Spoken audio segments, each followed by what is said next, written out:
Have you ever reached for something just because you thought you deserved it, even though deep down you knew it might destroy you? Well, the richest man in Roman history did, and his name was Marcus Licinius. You see, Marcus wasn't just some greedy guy who stumbled onto a pile of gold. No, sir.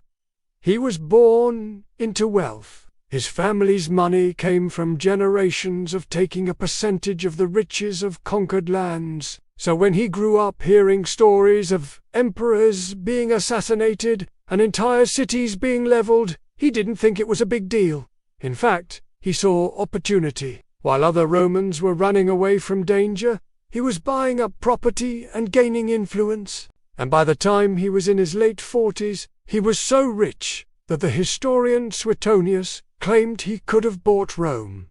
But Marcus wasn't done yet. He decided he wanted to be more than just a rich guy. He wanted to be a legend. So he set his sights on the military glory of Rome's greatest generals, men like Julius Caesar and Pompey. But unlike them, Marcus had neither charisma nor military genius.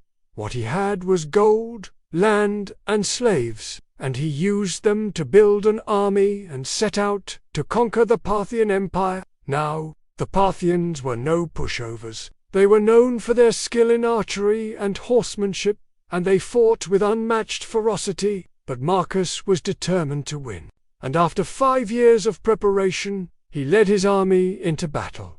What happened next is straight out of a nightmare. The Parthians attacked with such speed and accuracy that the Romans were overwhelmed. As the battle raged, Marcus watched in horror as his army was decimated. One by one, his hopes for glory faded. In the end, only 4,000 of his 200,000 soldiers survived, and Marcus himself was captured. The Parthians didn't want to kill him.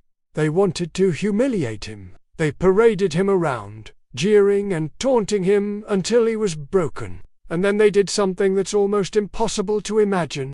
They took the gold that Marcus had prized above all else and melted it, then poured it down his throat. And that's how the richest man in Roman history died, choking on molten gold. But here's the thing. Marcus didn't have to die that way. He could have stayed in Rome and lived a comfortable life.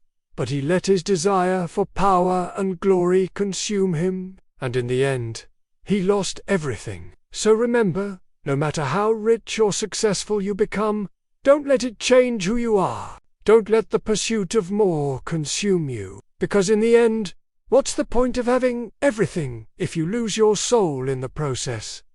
That's all for today. See you next time.